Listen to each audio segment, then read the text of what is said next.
I guess I would agree with you. I would have pause giving, with all due respect, a 31-year-old $41 million a year. But it's a short-term deal, so that helps. Yeah. Are you going to use that money for somebody else? Not this year, you're not. No, you're not. Okay. So what is it you expect to do? Hold on to that while you feel like your window is even closing further, and Mike Tomlin's window as a head coach might even be closing tighter. You know what I'm saying? So the people who say, well, it's stupid to sign him, let's say you don't sign him, and he holds out, and he doesn't play. Then what? Mm-hmm. Who do you have to take that place? And I don't like players holding out when they've got a year left on their contract. Right. I understand it, but I don't like it because you signed the deal. 3 years ago or whenever you signed it, you said, hey, I know the landscape's changing. Yeah. You guys all know the landscape is changing. If you got a problem with that, don't sign the long-term deal. True, but a lot of those conversations are, hey, look, we'll take care of you on the back end. And it's stupid for it, 100%. Mm-hmm. But a lot of those conversations, and that's the give and take. Hey, look, you work with us, we work with you. We're doing this, blah, blah, blah. So you fall into that. You fall into that trap sometimes as a player. It's like, all right, I'll do this now, and you'll set it up later. And then you get to that point. Now I have to beg for the money that you told me you would provide, right. And nobody was privy to that conversation, but you and the owner. So with that, but looking at this deal, looking at TJ, looking at the stats, and looking at everything, you say you're absolutely right. Nobody's gonna get that money this year. He deserves that money. But you brought up the locker room. If you don't pay TJ, and you pay DK. And you got guys, that's how you fracture a locker room. That's how you fracture a locker room. So you want to give DK Metcalf this money coming from Seattle, and we don't know if he's even going to be like with Aaron Rodgers as his quarterback. Meanwhile, the guy that we know we can depend on. Meanwhile, the guy that's been here. Meanwhile, the guy that's always on the field. And when he can play, he's giving us all that he has. And it's usually to the tune of 18 sacks, 19 and a half sacks. He put 22 and a half sacks. And he missed a game that season, by the way. This is the guy, great in the community, great on the mic. There's no blemishes in his character and no blemish in his play. If you don't pay him, now you have the pushback that the Steelers have been known for, players complaining about getting paid for other players. It's funny because, it's smart. Because Pittsburgh in this situation is seen as borderline irresponsible. And yet when they're doing a responsible thing. Yeah, I agree. Yet Cincinnati is a team that isn't paying their guy, Trey Hendrickson, who's had 17 and a half sacks in each of the last 2 years. And they're squabbling with their first-round pick, and they're viewed as cheap. How do you – like, we in Detroit bitch and moan about Chris Ilitch isn't going to spend money on Tarek Skubal. Get the most out of him, so let him go. Then Pittsburgh does something like this and spends money on their star to keep him happy, and people are like, that's ridiculous. What a stupid thing. How are owners supposed to win in that situation when you've got a star who should be paid a certain amount of money based on the marketplace? I don't like talking out of both sides of my you-know-what, but all that TJ has done for all these stats that we just ran through, for the 22 and a half sacks and the 108 he's had in his career and the MVP that he got snubbed on and the MVP that he won, for all of these magical numbers, how many playoff wins does he have? You're right. How many times has he directly affected a playoff win or a playoff strategy? How many times has he been in so when you look at it that way? No, I think you're great. That's a great point. I would also say Jamar Chase. They got to the Super Bowl, and Jamar Chase I'm saying, with the new contract, we'll see what happens. Okay. Myles Garrett. Yeah. Okay. Fair. Jared Goff. Yeah. Okay. If the ultimate is the Super Bowl, what are we looking at? We're looking at certain individuals. In other words, there's only a few guys who've actually lived up to it.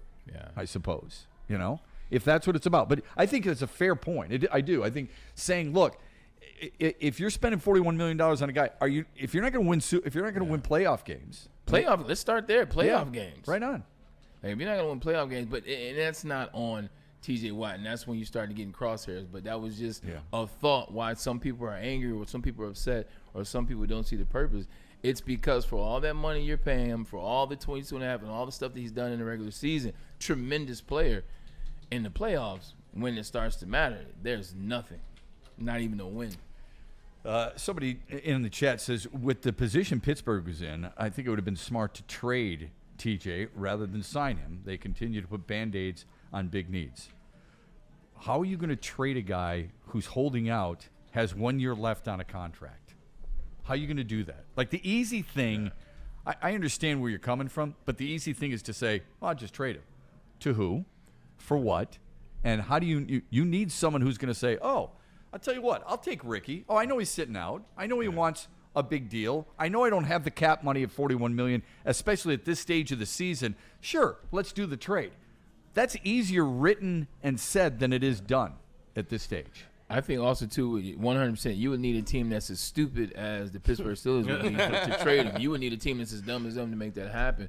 But I think in this new landscape, you're going to stop seeing the desperation haul, the desperation pull. We got to sign this guy because we need this guy this year. I don't think you'll see that anymore. Like the Hassan Reddick situation that happened a couple of years ago with the New York Jets. He signed. He said, look, wherever I get traded to, it needs to be a contract, blah, blah, blah.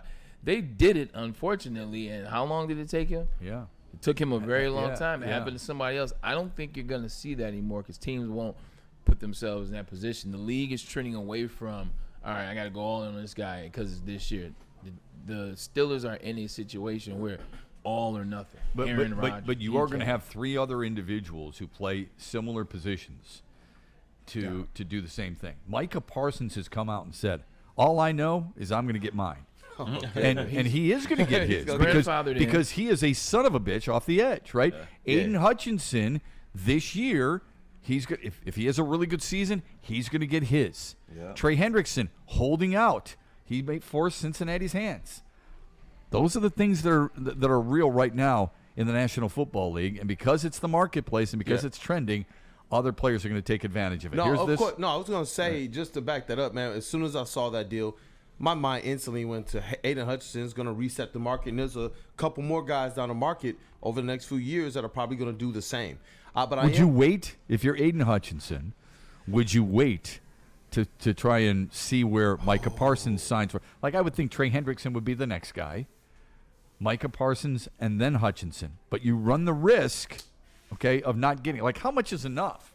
Like, if somebody said to you, I'm sorry, I need $1 million more than Myles Garrett. Really? $40 million doesn't work for you? Give me a freaking break. That's why Shaq left the Magic. This is gonna sound crazy because I'm an athlete anyway. No, you wouldn't. In this current landscape, if I was Aiden, I would take a discount only from this standpoint. One, you want to win. That's the objective. Two, you've already endeared yourself to the city because you're from Plymouth. You went to Michigan, which is all up the road, down the street. The money that you would lose on the $2 million that you would give up, or et cetera, or whatever it would be, you would make back through Ford.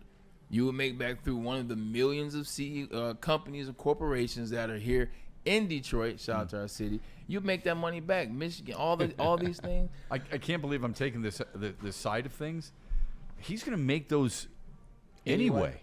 Number one, and number two, how much is a hometown discount? I don't believe in hometown discounts, man. I mean, if I'm the athlete and I put all that in, and especially if I'm a football player, knowing that your career could end on the very next play, I'm getting as much as I possibly can. And I don't blame them one bit. Hey, look, you know what? In the chat, they're all on it right now. Shout out to the chat family. If you guys haven't gotten the opportunity to, make sure you go on ahead and smash that like button for the Braylon Edwards show with Matt Shep. Man, the boys are cooking today. But they're in the chat saying, give Aidan Hutchinson the money right now. Thomas Woodford says, give Hutchinson $45 million a year right now. Cartier, hell yeah. If I'm Hutch, I'm getting all mine. Aidan's 411 says, 4 years, $160 million for Hutch. Cartier again, get Hutch's 40 and call it a Why would day. he take 40 when somebody just took 41? Right. And 45, he's coming off a broken leg. I wouldn't give him 45 right now, would you? Would you give him 40? No. Ooh. He's coming off a broken leg. You don't think he's going to set the market, man? I think he's going to set the NFL ablaze. It might cost the Lions if they wait. Not this year, he's not. He has to go through this year. He's not going to reset the market this year. Talk to me about it. What does he need to do to reset the market, in your opinion, this year? He needs to have a year What's that? similar to what he had 2 years ago, or on pace to what he was doing last year, where he is involved in the Defensive Player of the Year conversation. Then he resets the market. Newsflash, Ray, 2 years ago he had 12 sacks. That ain't going to cut it to reset the market.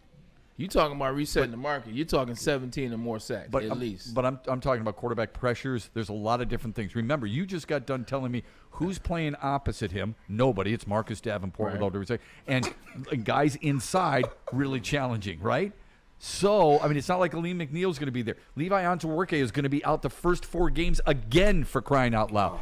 I think, based on quarterback pressures, tackles for losses, quarterback hits, and the sacks, if they're somewhere in that neighborhood, you're right, probably need more than 12.5. Yeah. But if he's somewhere in that neighborhood, I think he can reset that market because of the upswing. I wouldn't give him $40 million right now coming off a broken leg. Yeah, Would you? No. Not right now. Absolutely not. Kool-Aid would. You know what, man? Look. It's easy to spend other people's money, man. It's Exactly. really easy. Right. It's really easy. Spend your own pesos Right. on Kool-Aid. Right. Talk to me, Ray. I'm just saying, like, $40 million is a lot to what Matt Shepard said. If you want to pay him now, that's fine. Like, I understand. If you want to pay him now, I'm not Get paying him his more bread, than man. I'm not paying him more than 38 right now.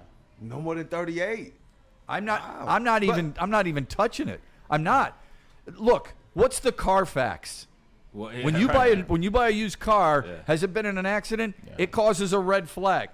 I love Aidan Hutchinson. I want him to be a Lion for life, and I hope he gets as much money as he can. Not before he plays this year, coming off a broken leg. That's great. This is not a broken pinky. Look at his finger on the right hand. Okay, he can't straighten it. That's one thing. put that up If he can't walk or run, it doesn't matter.